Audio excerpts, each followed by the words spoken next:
कहानी की शुरुआत में हम दो दोस्तों डैन और जोए को देखते हैं जो कि स्कीइंग करने के लिए एक रिसोर्ट में आए होते हैं। इनके साथ डैन की गर्लफ्रेंड पाका भी आई होती है। ये तीनों स्कीइंग करने के लिए लिफ्ट से पहाड़ के ऊपर जाते हैं। यहाँ हम देखते हैं कि जोए पाका के उनके साथ आने से खुश नहीं होता और अब तभी ये लिफ्ट बीच में रुक जाती है, मगर थोड़ी देर में लिफ्ट फिर से चालू होती है और ये सब पहाड़ के ऊपर आ जाते हैं। लेकिन डैन की गर्लफ्रेंड पाका को पूरी तरह स्कीइंग करनी नहीं आती थी, इसलिए डैन और जोए उसे स्कीइंग के बारे में बताने लगते हैं। तभी जोए एक लड़की को देखता है जिसका नाम शेनन होता है। जोए उस पर लाइन मारने के लिए उसकी मदद करने लगता है, लेकिन ये देखकर शेनन का बॉयफ्रेंड या एक्स बॉयफ्रेंड जोए पर भड़क जाता है। लेकिन फिर शेनन अपने एक्स बॉयफ्रेंड को ही यहाँ से भगा देती है। इसके बाद शेनन जोए को थैंक्स कहकर चली जाती है। फिर जोए पाका और डैन के साथ स्कीइंग करने लगता है, मगर पाका ठीक से स्कीइंग नहीं कर रही थी और बार बार गिर रही होती है, जिस वजह से जोए अपने दोस्त डैन के साथ एंजॉय भी नहीं कर पा रहा है। अब फिर पहाड़ से नीचे आने के बाद कैफेटेरिया में जोए डैन से कहता है, यार हम पूरे दिन आज बच्चों वाली स्कीइंग करते रहे तो क्यों न वापस जाने से पहले रात में तेज स्पीड में स्कीइंग हो जाए।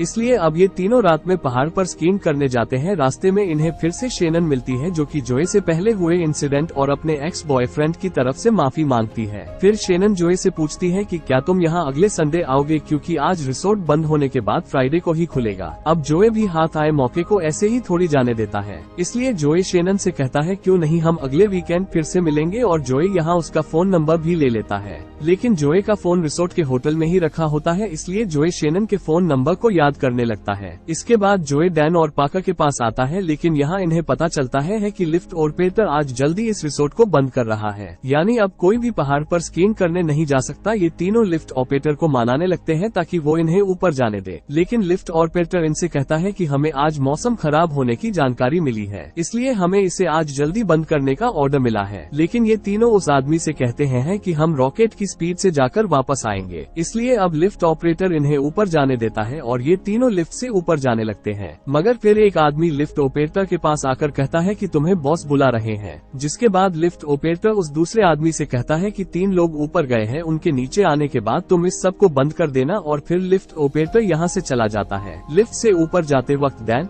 जोए और पाका 3 लोगों को देखते हैं जो कि तेजी से स्कीइंग कर रहे होते हैं, और जोए और डैन बातें करने लगते हैं कि हम भी इसी तरह स्कीइंग करेंगे। लेकिन थोड़ी देर बाद वो तीनों लोग नीचे पहुँच जाते हैं और उस दूसरे आदमी को लगता है कि लिफ्ट ऑपरेटर इन्हीं 3 के बारे में बात कर रहा था और ये तीनों तो नीचे आ चुके, तो इसलिए वो दूसरा आदमी अब रिसोर्ट को बंद करने लगता है। इससे वो लिफ्ट जिसमें जोए पाका और डैन बैठे थे वो वहीं रुक जाती है। इन तीनों को लगता है कि लिफ्ट में पहले की तरह कोई खराबी आई होगी और ये लिफ्ट थोड़ी देर में खुद चालू हो जाएगी, इसलिए ये तीनों बिल्कुल रिलैक्स होते हैं और बातें कर रहे होते हैं। लेकिन थोड़ी देर बाद यहाँ इन्हें काफी ठंड लगने लगती है और फिर यहाँ लाइट भी ऑफ हो जाती है। इससे ये तीनों समझ जाते हैं, वकस भूल चुके हैं कि ये ऊपर है और ये अब रिसोर्ट बंद हो चुका है, यानी अब ये तीनों यहाँ फंस चुके हैं। और अब पाका को याद आता है कि आज तो संडे है और अब ये रिसोर्ट फ्राइडे को खुलेगा, यानी ये सब फ्राइडे तक यहाँ फंसे रहेंगे। और ये जानकर पाका डरकर रोने लगती है, क्योंकि ये तीनों अपने फोन भी अपने साथ नहीं लाए हैं, यानी ये किसी भी तरह यहाँ मदद भी नहीं बुला सकते। और ये लिफ्ट जमीन से काफी ऊंचाई पर होती है, इसलिए ये नीचे कूद भी नहीं सकते। पाका काफी डरी होती है, वो चीख कर मदद के लिए आवाज लगाती है, लेकिन इस बर्फीले पहाड़ा पर इनकी आवाज सुनने वाला कोई भी नहीं है। अब थोड़ी देर बाद यहाँ बर्फ भी गिरने लगती है, जिससे इन्हें और भी ज्यादा ठंड लगने लगती है। तभी इन्हें एक ट्रक दिखता है जिसमें एक आदमी होता है जो कि एक वर्कर को पहाड़ से नीचे ले जाने आया था, लेकिन फिर उसे पता चलता है कि वो तो पहले ही नीचे जा चुका है, इसलिए अब ये आदमी ट्रक को लेकर नीचे जाने लगता है। पाका, जोए और डैन उसे मदद के लिए आवाज लगाते हैं, लेकिन वो आदमी इनकी आवाज नहीं सुन पाता। ये तीनों अपने पास मौजूद सामान उस आदमी की तरफ फेंकते हैं, लेकिन वो आदमी तब भी इन तीनों को नहीं देख पाता है और यहाँ से चला जाता है। ये तीनों अब और भी ज्यादा पैनिक हो जाते हैं। थोड़ी देर बाद बर्फ गिरना बंद हो जाती है। डैन पाका और जोए से कहता है कि हम पूरे हफ्ते यहाँ नहीं रह पाएंगे, इसलिए किसी को तो नीचे कूदकर मदद लानी होगी। और अब डैन नीचे कूदने के फैसला करता है, हालांकि पाका और जोए उसे ऐसा करने से मना करते हैं, लेकिन डैन सबको बचाने के लिए नीचे कूदता है, लेकिन उसके दोनों पैर टूट जाते हैं और हड्डियां बाहर आ जाती है, जिस वजह से डैन अब हिल भी नहीं पाता। ये देखकर पाका डैन की मदद के लिए नीचे कूदने वाली होती है, लेकिन जोए उसे ऐसा ऐसा करने से रोक देता है।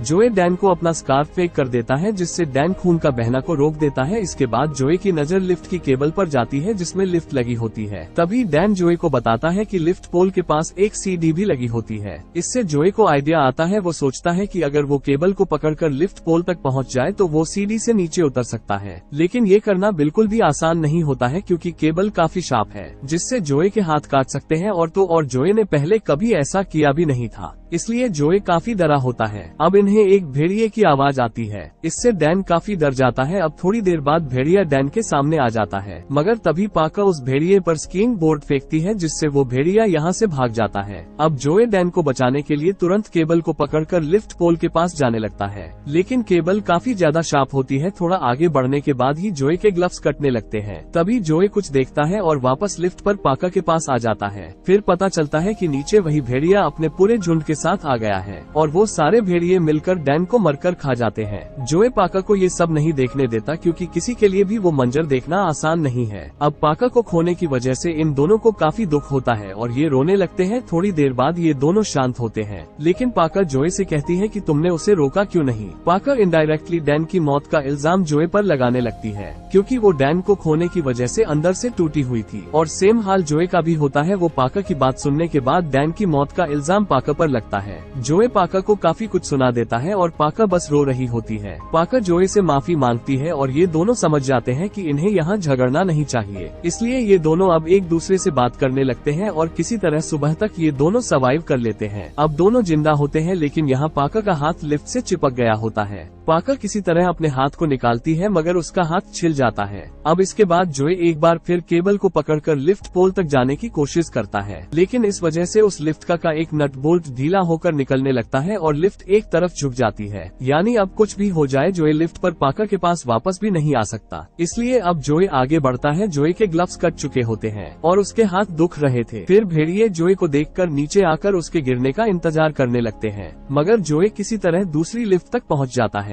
इसके बाद जोए पाका से स्कीपोल मांगता है ताकि जमीन पर जोए उसकी मदद से भेड़ियों को भगा सके, लेकिन जब पाका स्कीपोल जोए की तरफ फेंकती है तो वो जमीन पर गिर जाता है। अब जोए लिफ्ट पोल तक जाता है और सीढ़ियों के पास पहुंच जाता है। जोए सीढ़ियों से नीचे जाता है, लेकिन तभी वहां भेड़िए आकर जोए पर हमला कर देते हैं। जोए वहीं पड़े स्कीपोल को उठाकर भेड़ियों को भागता है और स्कबोर्ड लेकर पाका से कहता है कि मैं जल्दी ही वापस आ जाऊंगा, और फिर जोए तुरंत पहाड़ से नीचे जाने लगता है, लेकिन कई सारे भेड़िए जोए के पीछे जाते हैं। इसके बाद एक दिन बीत जाता है। पाका जोए का इंतजार कर रही होती है और जोए अब तक नहीं आया होता। फिर जोए देखती है कि ये लिफ्ट भी जल्दी गिरने वाली है, इसलिए अब पाका नीचे कूदने का फैसला करती है। वो नीचे कूदने वाली होती है तभी लिफ्ट टूटती है, लेकिन लकीली लिफ्ट जमीन से थोड़ी ऊपर लटक जाती है। ये देखकर पाका नीचे कूद जाती है और उसे कोई चोट नहीं लगती, मगर तभी लिफ्ट पूरी तरह टूटकर नीचे गिरती है और पाका के पैर पर लग जाती है, जिससे पाका का पैर फ्रैक्चर हो जाता है और पाका अब चल नहीं पाती। लेकिन पाका हार नहीं मानती और रेंगते हुए पहाड़ से नीचे उतरने लगती है। थोड़ा नीचे आने के बाद पाका को जोए की डेथ बॉडी दिखती है जिसे भेड़िए खा रहे होते हैं, यानी जोए भी बीच में भेड़िए से मारा गया। ये देखकर पाका को दुख होता है। साथ ही अब भेड़ियों के पास खाना होता है, इसलिए वो पाका पर हमला नहीं करते। ये देखकर पाका यहाँ से आगे बढ़ती है और नीचे उतरने लगती है। पाका रेंगते हुए पहाड़ से नीचे एक रोड के पास आ जाती है जहाँ पाका को एक गाड़ी जाती हुई दिखती है, लेकिन वो पाका को नहीं देख पाती और यहाँ से चली जाती है। पाका के अंदर अब और आगे जाने की हिम्मत नहीं बची होती, इसलिए अब पाका वहीं पड़ी रहती है। लेकिन थोड़ी देर बाद यहाँ एक और कार आती है और कार में बैठा आदमी पाका को देख लेता है। वो पाका को उठाकर उसकी हालत देखकर हॉस्पिटल ले जाने लगता है। इस तरह पाका अकेली सर्वाइव करके बच पाती है और इसी एंडिंग के साथ ये मूवी यहीं खत्म हो जाती है। दोस्तों, कहानी पसंद आई हो तो एक लाइक और सब्सक्राइब जरूर करें।